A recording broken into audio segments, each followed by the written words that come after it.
¿Está de acuerdo usted con una nueva constitución? Sí, efectivamente, nosotros proponemos una reforma total de la Constitución, o una nueva Constitución de reforma total.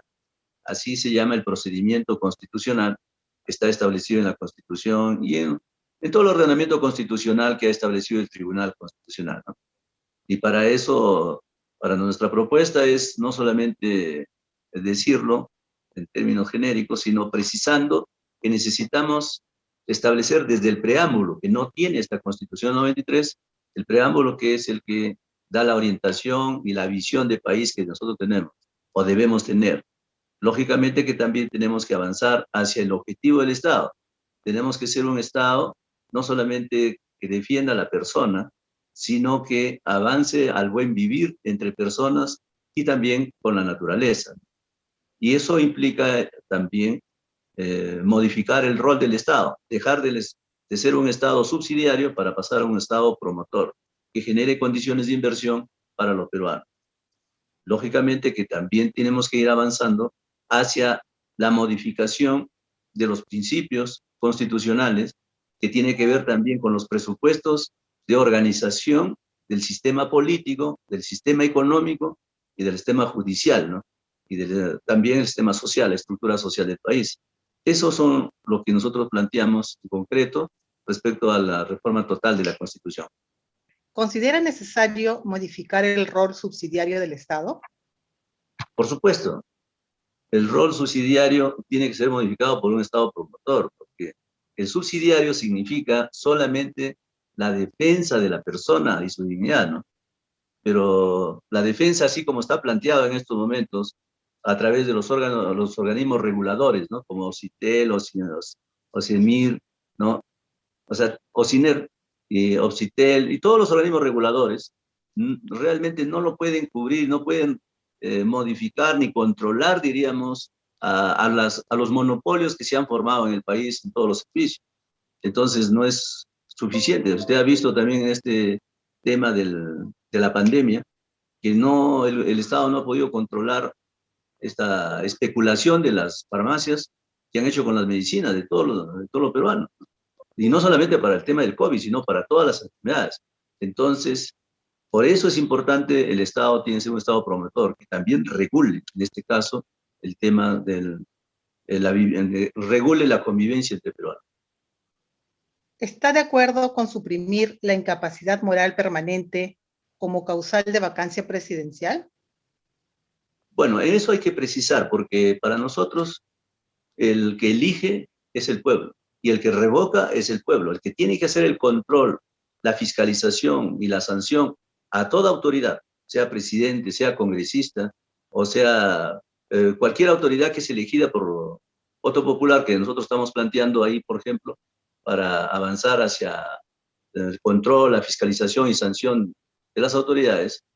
Tenemos que hacer también que se elija a los miembros del Tribunal Constitucional, a los directorios del BCR, tenemos que avanzar también a la Junta Nacional de Justicia, ¿no? Al Ministerio Público, al Poder Judicial, tenemos que avanzar al Jurado Nacional de Elecciones y al Defensor del Pueblo, ¿no? O sea, son instituciones que de una u otra manera, el Contralor de la República también, son los que generan el control, pero a estos señores, como son elegidos netamente son elegidos por los partidos políticos que manejan el país, se eligen entre ellos, entre compadres, entre padrinos, y no hay ningún tipo de control, o sea, solamente se tapan entre ellos todas las fechorías que hacen, ¿no? Entonces, para nosotros debemos hacer un corte y que todas estas instituciones tienen que ser elegidos por voto popular y sujetos a revocatoria. ¿Está de acuerdo con suprimir el rango constitucional de los monopolios? Bueno, los monopolios, o sea, en esta Constitución ya está prohibido, ¿no? Y justamente se da, ¿por qué? Porque no hay ningún tipo de control. Cuando sabemos que tenemos una economía de libre mercado, entonces aquí supuestamente el que va a controlar eso va a ser las leyes de la oferta y la demanda.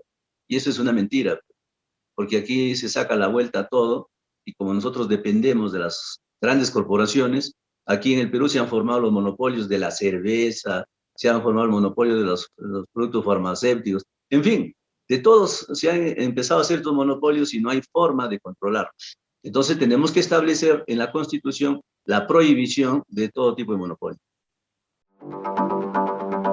¿Respaldará el retorno a la bicameralidad? Bueno, para nosotros no es tanto el tema de la bicameralidad. Aquí lo que nosotros necesitamos en la reforma política es que la forma de elegir a los congresistas es lo fundamental. Tiene que ser una elección en forma directa, no a través de la cifra repartidora, ¿no? Una forma directa, es decir, así como se elige al presidente de la República, al gobernador, se elige a los alcaldes, así tiene que ser también por cada jurisdicción electoral, de cada 100.000 o 150.000 electores, una jurisdicción electoral, ellos son los que eligen a un congresista. Y ellos son los únicos que pueden revocar a ese congresista. Para ejercer el control de ese congresista tiene que hacerlo esa misma jurisdicción electoral. Entonces, ellos son los que plantearían la revocatoria, en este caso de los congresistas, o en todo caso también para el presidente de la República tiene que haber revocatoria, ¿no?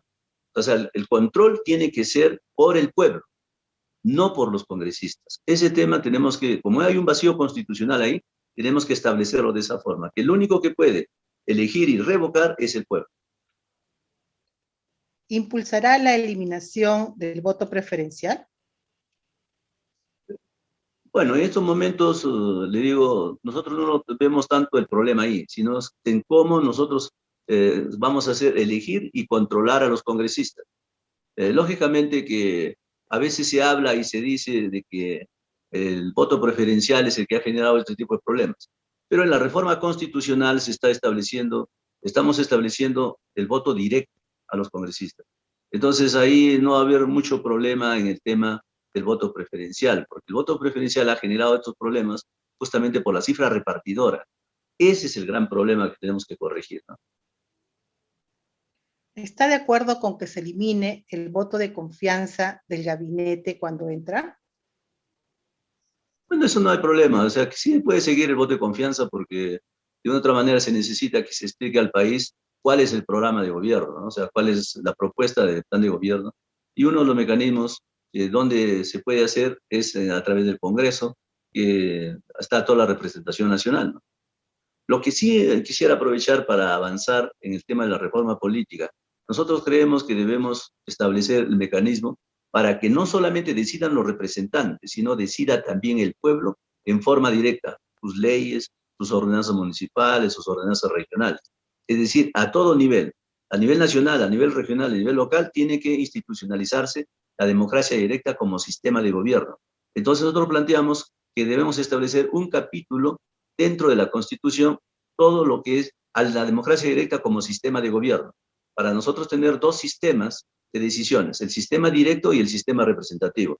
Y de esa manera, los mecanismos que tenemos de democracia directa, el pueblo pueda controlar a través de las revocatorias a los representantes y pueda corregir también los abusos, los excesos que hace el sistema representativo, ¿no? Cuando dice, yo hago esta ley y aquí se implementa, digamos, a sangre y fuego, cuando realmente es una ley que va a perjudicar al país. Entonces, ¿cómo corregimos? Tenemos que establecer el mecanismo de democracia directa para que el pueblo, a través de un referéndum, pueda revertir o pueda revocar esa ley y pueda establecer otra ley que convenga a todo el interés nacional, ¿no?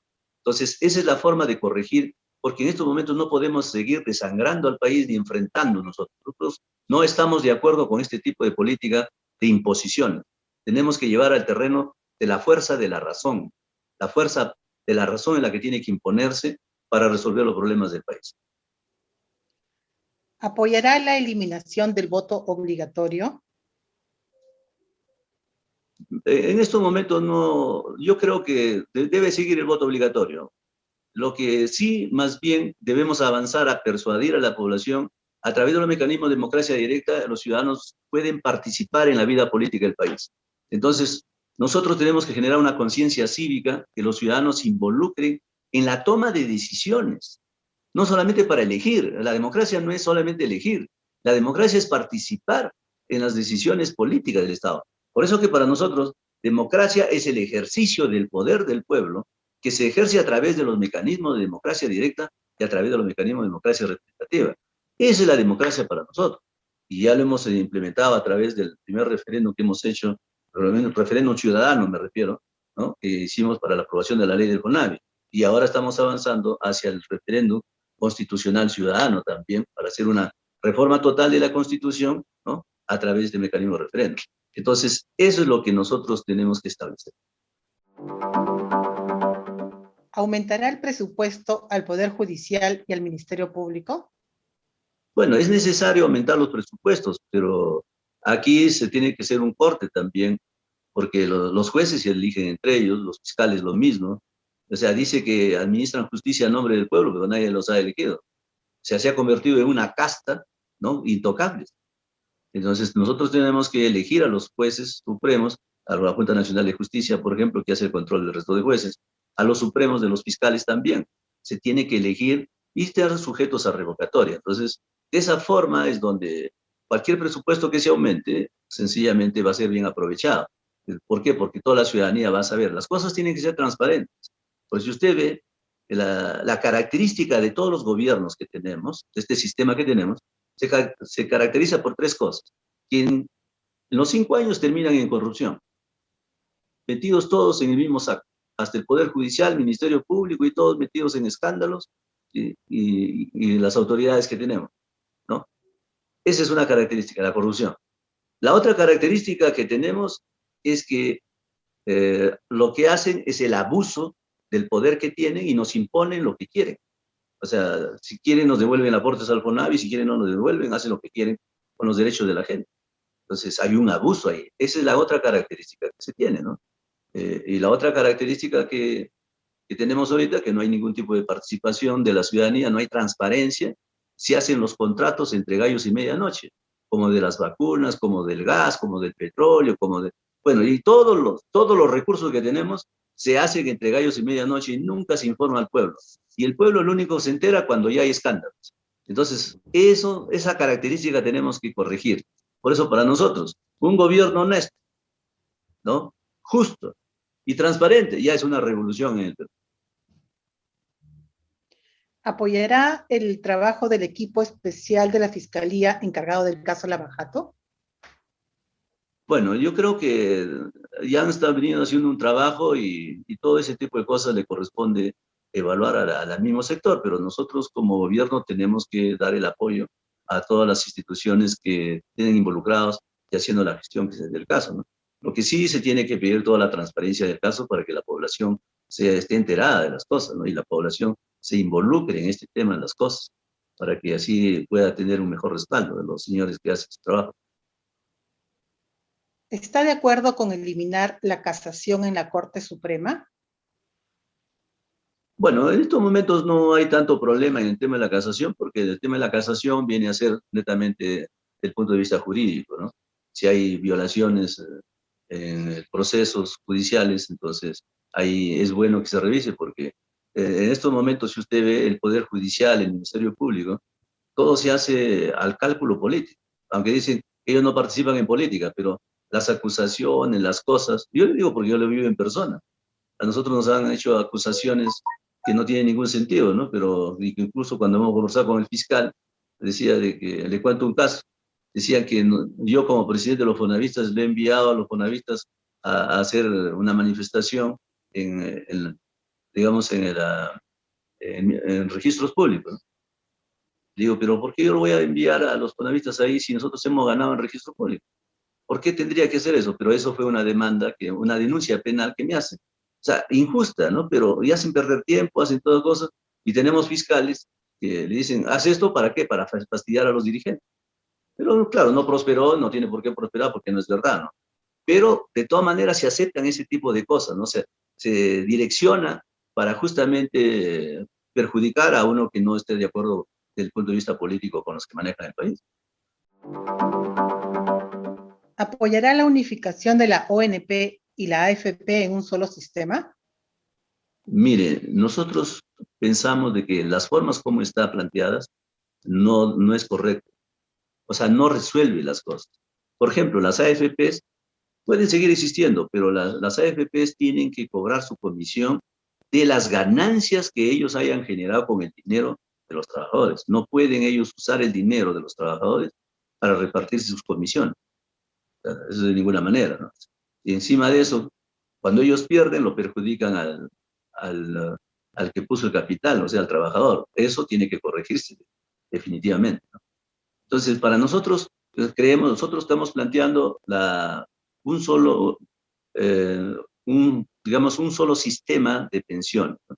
Pero que se financie con una proporción del IGB, para que sea un sistema universal de las pensiones, para todos, sean aportantes, diríamos, sean trabajadores formales o trabajadores informales, que se les llama, o para nosotros son trabajadores independientes. O sea, para todos los ciudadanos peruanos que llegan a 65 años, ellos van a estar haciendo sus aportes con una proporción del IGB, porque todos los días consumen.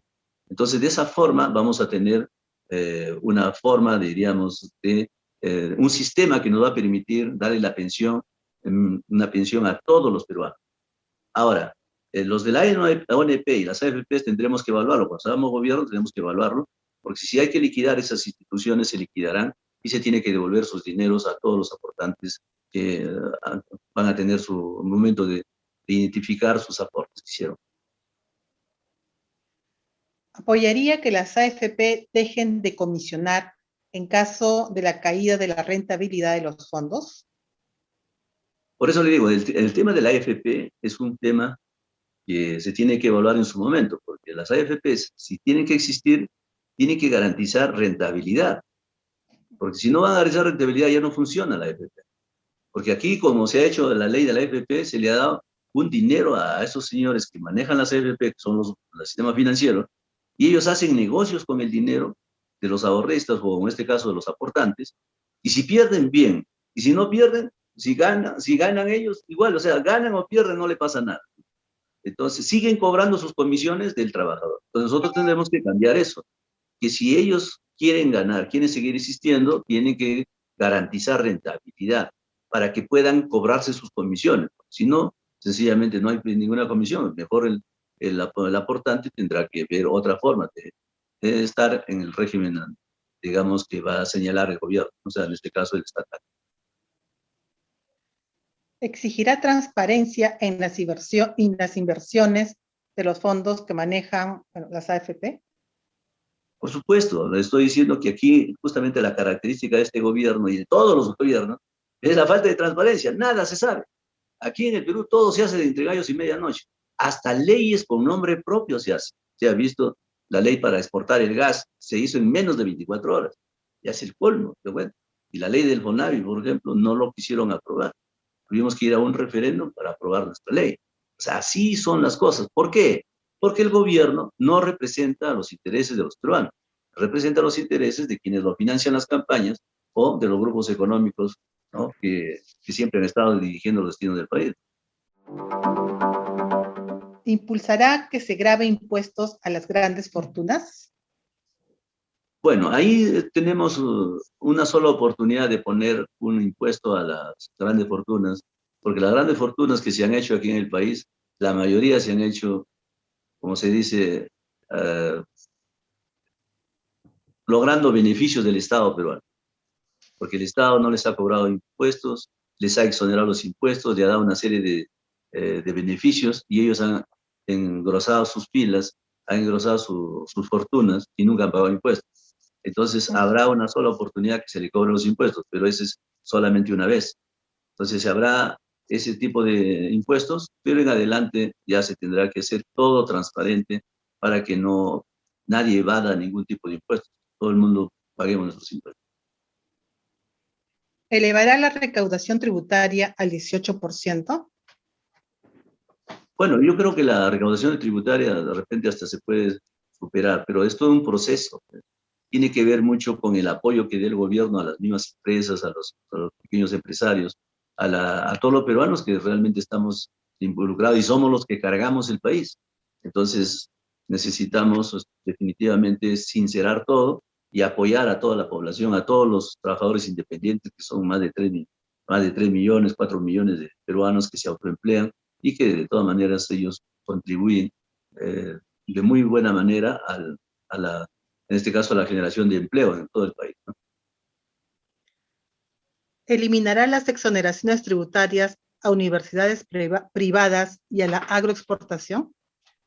Definitivamente que sí, porque usted ha visto de que ese tema nos ha perjudicado y no ha resuelto, ni siquiera con el objetivo, porque se dijeron que esos dineros que dejaban de pagar las universidades privadas iba a invertirse en lo que era la educación, ¿no?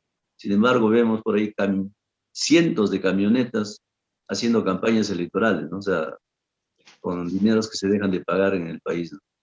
Entonces, hay que regular porque necesitamos apoyar a la ciencia, a la tecnología, ¿no?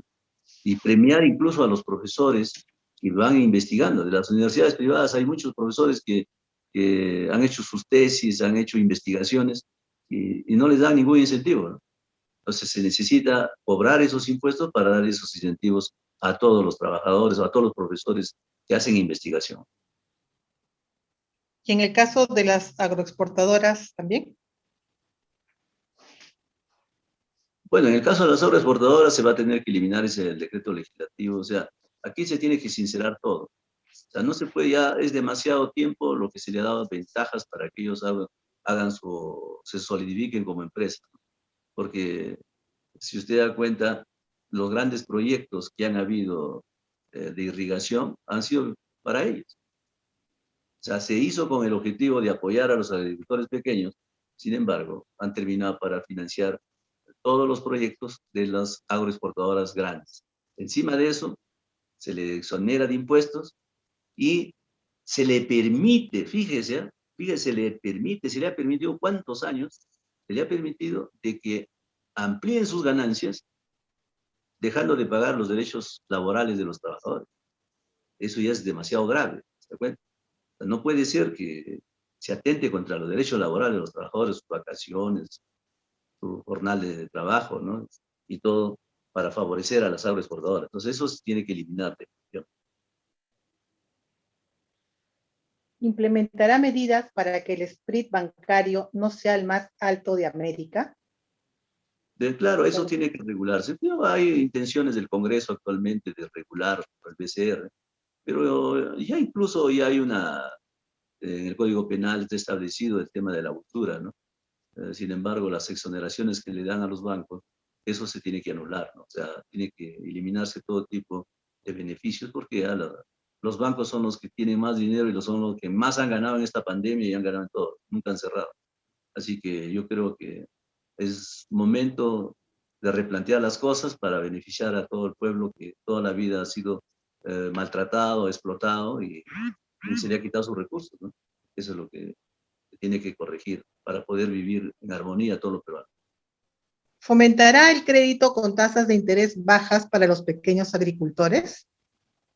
Sí, nosotros tenemos un programa para los trabajadores independientes y también para la pequeña agricultura familiar.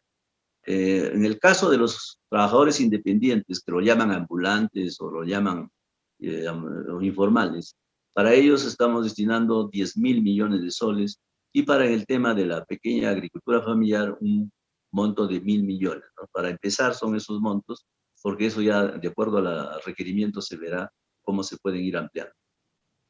Claro, las tasas tienen que ser preferenciales y hay que hacerlo a través de COFIDE y a través del Banco de la Nación, porque a través de usar con la banca financiera es un tema un poquito complicado porque las tasas que cobran ellos son mucho más altas.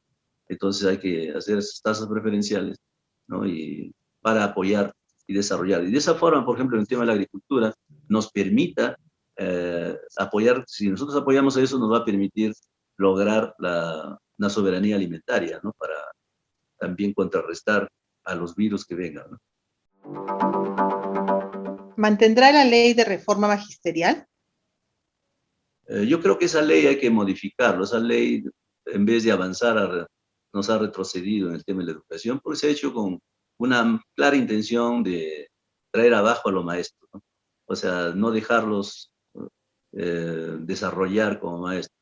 Se ha hecho los exámenes, por ejemplo, con la intención de sacar a los maestros, pero yo le digo, ¿cuánto tiempo hemos invertido en tener los maestros trabajando con esa experiencia, ¿no?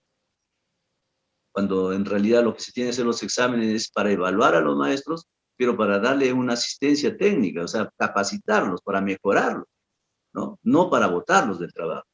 Entonces, esa reforma ha sido con esa intención. Por eso tenemos que modificar esa ley de reforma de todas maneras, ¿no? Porque aquí lo que se tiene que establecer, ya tenemos que variar todas las leyes en función al nuevo objetivo de Estado.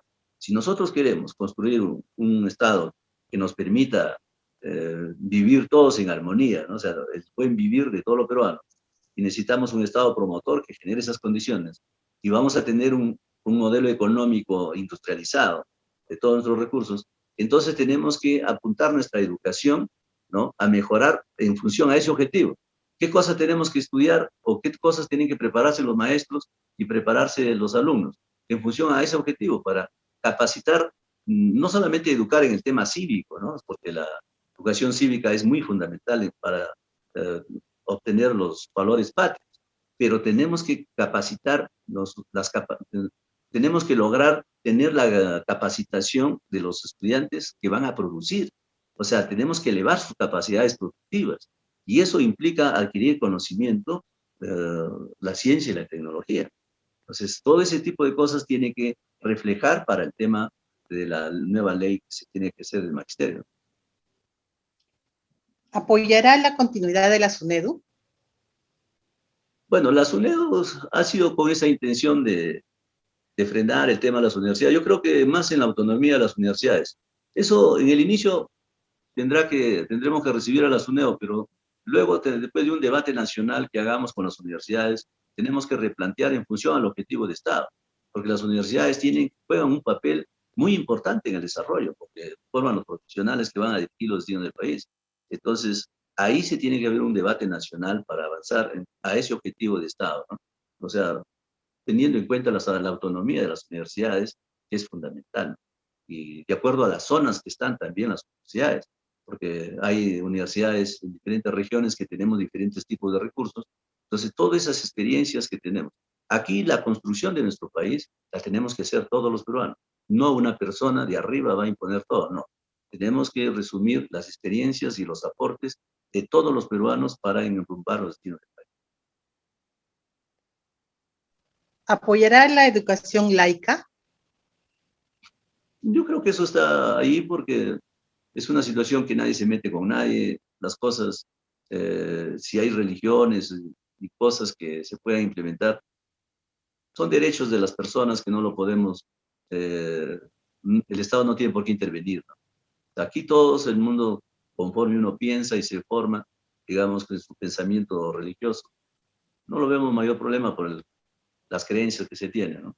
Porque tampoco podríamos diseñar un tipo de, digamos, un tipo de religión que hay que imponer. ¿Establecerá la educación bilingüe obligatoria? Claro, la educación bilingüe es clave, ¿no? Incluso el tema de idiomas que debemos enseñar en los colegios es importantísimo, ¿no? No se puede descuidar, no solamente el quechua que tenemos que difundir y los dialectos que se tienen aquí en el Perú, sino también las otras lenguas a nivel mundial, ¿no? Si nosotros tenemos comercialización con diferentes países, nuestros hermanos peruanos se van hasta de paseo, de turismo a otros sitios, tienen que estar bien formados. Un profesional, una persona que sabe idiomas, que sabe manejar, que sabe, o sea, está bien formado, no tiene mayores problemas en la vida.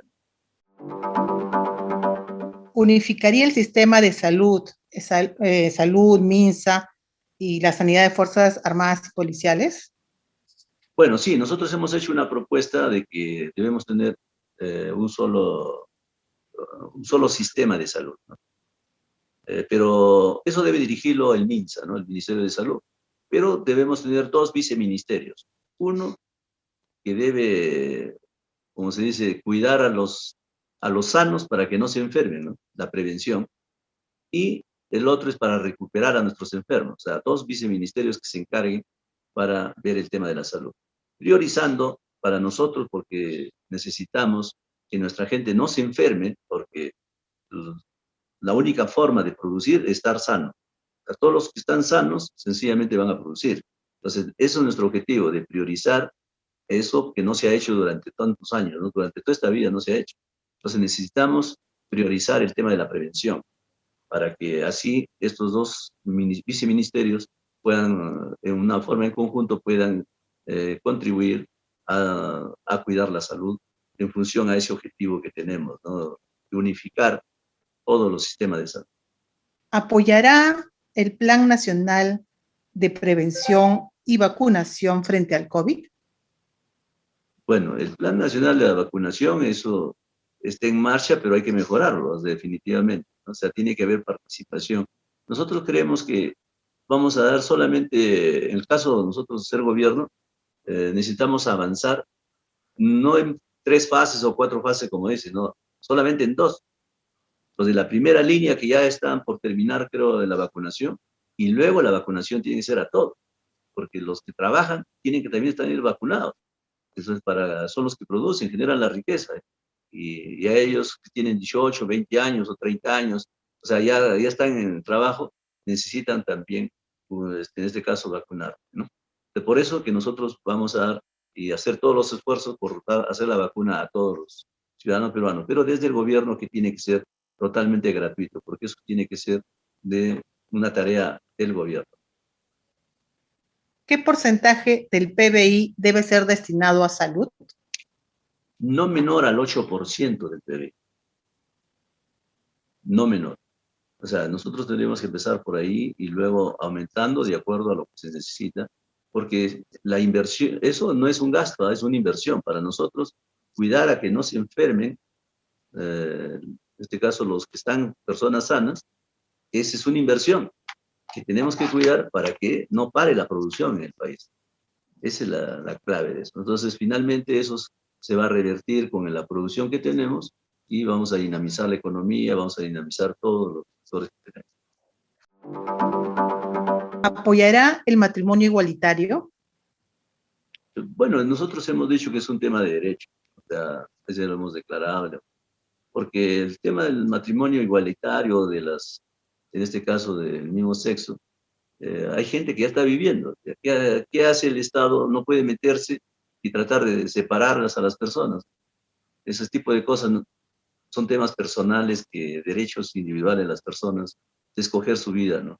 Lo que sí el Estado no puede hacer es promover ese tipo de cosas. El Estado no tiene por qué meterse, el Estado tiene que cuidar otro objetivo, los objetivos de la salud de las personas, que estén bien y que desarrollemos como país, ¿no?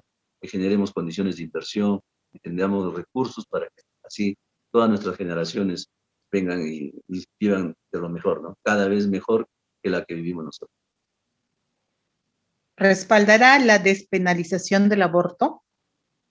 Bueno, de eso también hemos ya declarado, de que es un tema de derechos que tiene que ver la persona involucrada. Lo que sí tiene que hacer el Estado es en dar toda la información transparente, la información adecuada, para que la persona que va a tomar esa decisión la tome, digamos, sabiendo el pro y el contra. O sea, la cosa positiva y la cosa negativa, porque también genera ciertas cosas.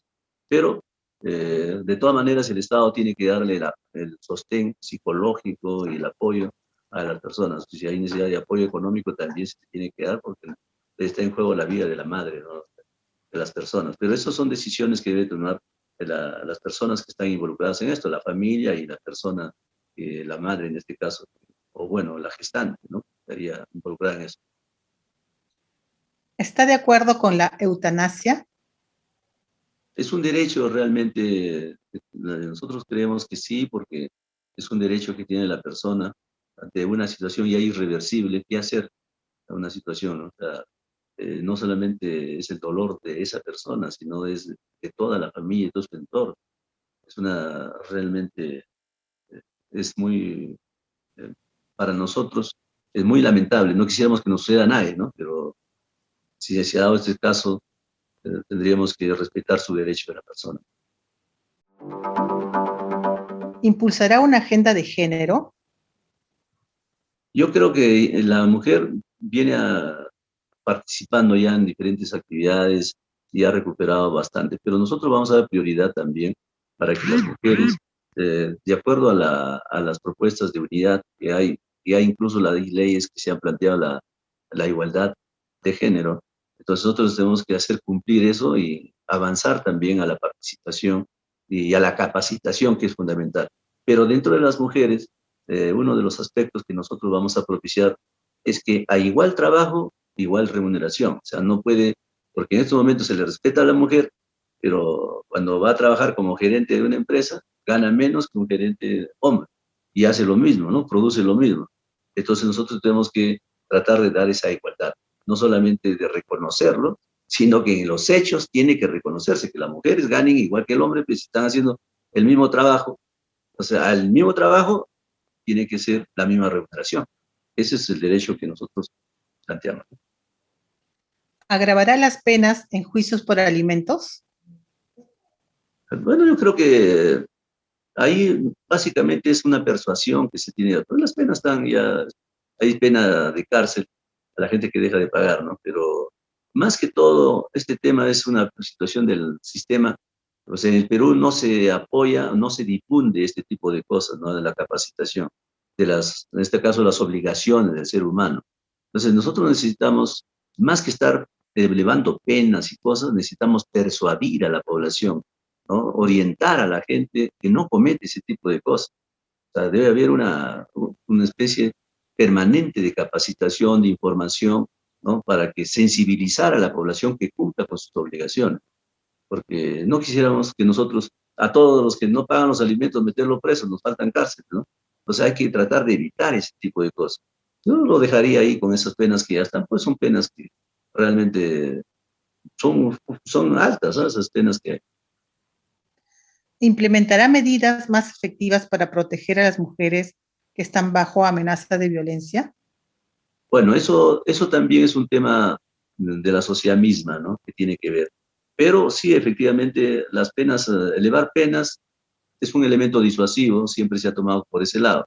Pero no solamente que debemos quedarnos ahí, sino tenemos que ir a la causa de estas cosas. ¿Por qué se dan este tipo de cosas? Porque la sociedad ha sido abandonada por el Estado lo abandonó a la sociedad, cada uno se forma como puede. Entonces nosotros necesitamos replantear una política de Estado que veamos qué tipo de persona tenemos que formar, qué sujeto debemos formar en el país, ¿no? Entonces, nuestra orientación va a ser hacia eso, para que la gente que es violenta, todo eso, tenemos que ver, darle la explicación por qué. Si es un problema económico, un problema cultural, un tema de educación, todo ese tipo de cosas tendremos que darle prioridad a través del Ministerio de Salud, tendremos que avanzar en eso, porque en estos momentos el tema psicológico eh, ha sido abandonado, ¿no? Porque en, incluso el Largo Herrera, por ejemplo, ¿no? El tema mental, ¿no? La gente que tiene problemas mentales, está abandonado, dice que no tiene, nos han informado a nosotros, no conozco exactamente con exactitud, pero sí tengo algunos informes de algunos del sindicato de trabajadores de salud ahí, que no les pagan, encima de eso no tienen presupuesto para cubrir nada, ¿no? Eso es lo que nos han informado. Nos han informado casi recientemente, por eso no he tenido tiempo de ver efectivamente cuánto de presupuesto hay, pero no creo que los trabajadores que están ahí mientan, ¿no? Pero siendo así, nosotros debemos dar prioridad a eso, porque el tema psicológico nos ha afectado de sobremanera este tema de la pandemia y se está descuidando. El gobierno no está destinando absolutamente nada de presupuesto para este sector. De ser presidente, ¿tendría un gabinete paritario? Bueno, nosotros más que la cuestión del paritario, el tema no es tanto de la forma, sino necesitamos poner el hombro todos. Y aquí el compromiso nuestro es dar la prioridad a todo. Pero lo que sí más me interesa es que estén involucrados todos los sectores, porque más que las personas, o sea, eh, digamos, sea hombre o mujer, para nosotros lo más importante es que los sectores estén representados también en el gabinete y podamos resolver los problemas. Que más adelante pongamos una regla que una mujer, un hombre, que sea paritario, ya se verá.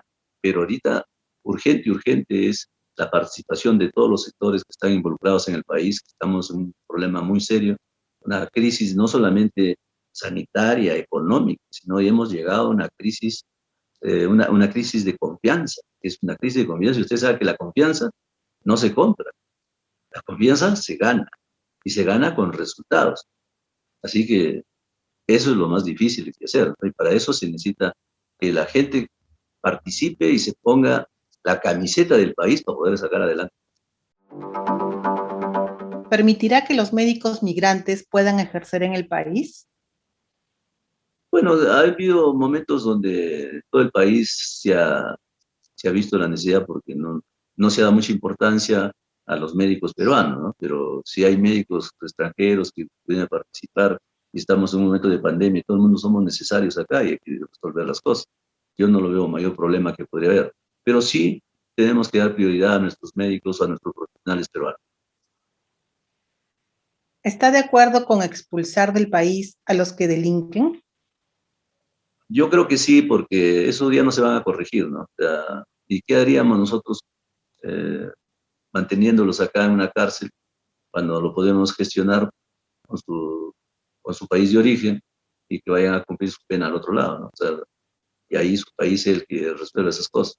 Pues no podemos cargarnos más de lo que tenemos, más problemas de los que tenemos. ¿Sacaría a las Fuerzas Armadas a patrullar a las calles? No lo veo necesario, pero solamente en casos de urgencia y de alguna invasión que no puedan hacer, pero para este tema, en este momento de la violencia que hay, o en este caso, de la delincuencia, no lo creo necesario.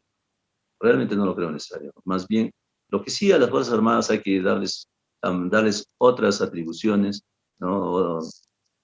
Para que nos ayuden a desarrollar el país en las diferentes fronteras, en los diferentes aspectos de la vida cotidiana que tenemos. Pero de salir a patrullar las calles, yo no lo veo aquí. El problema de patrullar las calles es porque se quieren imponer cosas, no se llama a la razón, no se llama a la conversación con las personas. Si nosotros llamamos a la cordura a la gente, no vamos a necesitar patrullar. Hay necesidad de dialogar con la gente. Nosotros más apostamos por el diálogo y la persuasión que debe haber entre ambos. En el país tenemos que ponernos de acuerdo todos. Aquí no se trata de imponer nada. Para eso son los mecanismos de democracia directa donde nosotros pensamos que debe primar la participación de la ciudadanía, el protagonismo ciudadano en la solución de los problemas.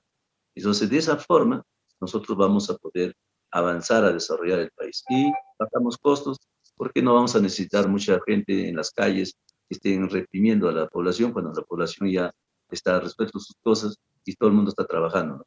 Trabajamos en una sola dirección. ¿Reformará la Policía Nacional? Pienso que sí, hay que hacer las reformas necesarias. De repente hacer una carrera de la Policía Nacional, una sola carrera, pero eso ya se verá con los mismos técnicos y la misma gente que está involucrada en este tema, ¿no?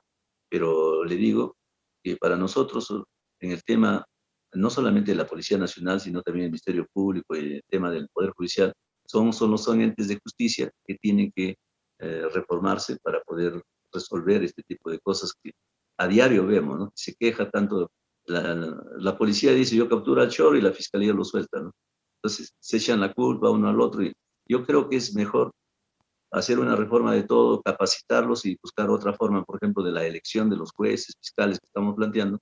Yo creo que de una forma integral vamos a poder resolver de mejor manera los problemas. ¿Impulsará la implementación masiva y unificación de cámaras de vigilancia en las calles? Bueno, eso ya se está haciendo, ¿no? Pero se tiene que dar la continuidad eh, para darle un mejor soporte, porque esos son algunos elementos para detener un poco la delincuencia, pero no detiene la generación de la delincuencia. O sea, ¿qué es lo que genera? Es el sistema que tenemos, el sistema económico, la falta de trabajo, la falta de educación, o sea, es otros factores. Esos factores que generan la causa de la delincuencia es lo que vamos a atacar también nosotros. O sea, no solamente esto, hacer las cámaras, las cosas que es muy importante, pero tenemos que atacar a la causa del problema, que ya no se genera más delincuencia. Entonces, atacando ahí disminuimos, entonces disminuimos el otro lado también, ¿no? El tema de la consecuencia y ya bajamos también costos en buscar algunos instrumentos que puedan ayudarnos a detectar el tema de los delincuentes. ¿Está de acuerdo con que se reinstale la pena de muerte? No, porque ese es un tema complicado que hay que retirarse de los pactos internacionales que ya se han firmado y nos distrae. La pena de muerte para los violadores, las cosas que se hablan, es solamente en temas electorales la gente plantea, ¿no? Pero yo he escuchado a varios que eran candidatos anteriormente, decía que lo van a fusilar a todos, así sean su familia, ¿no? Ya, pues, eso es solamente un tema electoral, ¿no? O sea, realmente nosotros ya no estamos para juegos, el país no está para jugar, ni para hacer chistes, ni bromas, ese tipo de cosas. Entonces tenemos que ver una cosa seria, pero ¿podemos, o sea, retirarnos del Pacto San José? No. Entonces, lo único que sí podemos plantear es elevar las penas, ¿no? Y de repente la cadena perpetua que se tiene que establecer, que ya está establecido en el país, ¿no? Pero eso ya está establecido, así que hay que cumplir y implementarlo nada más. ¿Legalizaría el cultivo de la coca? El cultivo de la coca no se puede eliminar porque es en nuestra zona y no tendríamos necesidad porque la coca es medicinal, hay que dar todo el aprovechamiento del caso, se tiene que ver, debe haber un mejor control, sí, habría que también hacer un reinventario de todos los que están involucrados en esta zona, ¿no? Porque yo les he escuchado a los cocaleros, por ejemplo, que salen en sus marchas, todo eso de que ellos están pidiendo que lo reempadronen de nuevo y hasta ahora no lo reempadronan. Entonces, ¿cuál es la razón de las cosas? ¿Hay parcialización de un lado? Posiblemente. Entonces, para nosotros deben ser las cosas transparentes. Vamos a tener que plantear las cosas para que todo el mundo vea qué es lo que se necesita hacer y cómo lo implementamos. ¿Legalizaría el consumo de la marihuana? Bueno, ya el consumo de la marihuana ya es por tema medicinal, ya se ha aprobado acá, en otros países no se ha hecho, pero yo veo que las cosas, que ese tipo de cosas, por el tema medicinal se tiene que mantener subjetivo las cosas, ¿no? Porque hay gente que lo necesita, entonces no podemos ir en contra de esas necesidades que se tienen, ¿no? Por algún prejuicio o alguna presión que nos hagan, ¿no? Pero, como le vuelvo a repetir, todo ese tipo de cosas, esos manejos tienen que ser transparentes. Y menos mal, estamos avanzando a la transformación digital para que así todas las cosas sean transparentes y no haya ningún tipo de problema. ¿Impulsará un plan de desarrollo en el BRAEM? Claro, ahí, por ejemplo, siempre se ha hablado de que hay que cambiar de cultivo, de cosas, cultivos alternativos. Yo creo que no solamente en el BRAE, sino hay diferentes zonas que están en eso involucrados, porque, bueno, de ellos siempre han cultivado las hojas de coca. Entonces, yo creo que hay que darle mayor soporte para que la gente pueda tener varias alternativas a que pueda superar su nivel económico que tiene. ¿Otorgará beneficios tributarios para fomentar la ciencia, tecnología e innovación? Yo creo que más que esos beneficios, el Estado tiene que apoyar directamente, porque a veces los beneficios tributarios terminan sacando la vuelta a las cosas para otro tipo de cosas. En cambio, cuando el Estado sabe qué es lo que está necesitando para, o sea, en tal región o tales sectores quieren hacer investigación, eso, entonces el Estado tiene que apoyar directamente. Tenemos instituciones como el CONCITEC y todos tenemos que utilizar nuestras instituciones que tenemos para darle mayor soporte a la investigación y la tecnología que necesitamos. ¿Convocará científicos para ayudar en la toma de decisiones? Eso es importantísimo, ¿no? No solamente nosotros tenemos en diferentes partes del país, en diferentes partes del país tenemos científicos, en Brasil, en Estados Unidos. Entonces yo creo que esos científicos que tenemos que registrarlos en el país y tenerlos a la mano para cualquier consulta que se necesite, porque el país es de todo, el Perú es de todos los peruanos y todos tenemos la responsabilidad histórica de conducir los destinos del país. Tenemos que cargarnos, echar a nuestra espalda el Perú y avanzar todos. ¿Propondrá un nuevo modelo extractivo de recursos naturales? Bueno, en el sector minero lo primero que tenemos que hacer es un nuevo ordenamiento territorial.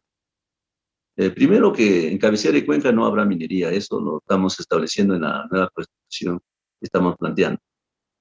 Segundo, de que las empresas grandes o las concesiones mineras grandes tienen que sincerar esos contratos que se han hecho y tiene que sincerarse también la explotación de los recursos que vienen realizando y las exportaciones que vienen realizando. O sea, la forma como se exporta no convence a nadie, ¿no? O sea, si sabemos que sale concentrados, pero no sabemos qué elementos salen en esos concentrados, ¿no? Y nosotros vamos a replantear para que es mejor hacer el beneficio de esos minerales aquí en el Perú. Entonces, las concesiones mineras deben priorizar hacer sus plantas de beneficio aquí en el Perú. Para eso es el ordenamiento territorial que queremos plantear, para que se instalen en las zonas donde no contamine, donde no genere mayores problemas en el Estado peruano. Pero también a los mineros pequeños o mineros artesanales que se llaman mineros peruanos, también el Estado tiene que darle un soporte para coordinar con ellos y ordenarlos también y planificar dónde podrían ser las plantas de beneficio que ellos necesitan para que puedan llevar su mineral ahí y ordenar esa minería. Entonces, así de esa forma también orientarlos cómo puedan vender sus productos, porque sabemos que como no está regulado acá en estos momentos, si hay un problema muy serio, ¿no? Y los trabajos que se vienen haciendo, ¿no? Finalmente terminan perdiendo, porque no hay, en este caso, no hay, no hay donde vendan el producto. ¿Renegociará los contratos del gas peruano? Yo creo que sí es necesario y es fundamental el tema del contrato del gas. Eso se tiene que renegociar, definitivamente, ¿no? O sea, las condiciones, cómo se viene llevando, se tiene que refinanciar. Entonces, se tiene que renegociar, perdón, el contrato. Lógicamente que primero tenemos que hacer un llamado a todos los sectores, porque aquí la zona del sur son los que están más involucrados en el tema y tendrá que en esa renegociación participar la ciudadanía en conjunto. Todos los sectores tenemos que participar.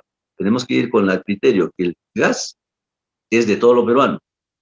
Entonces, por lo tanto, todos tenemos que saber y ser transparentes cómo se va a quedar el contrato del gas, cómo vamos a recuperar nuestro gas y cómo la empresa, qué condiciones le va a dar a ella y qué condiciones tenemos los peruanos.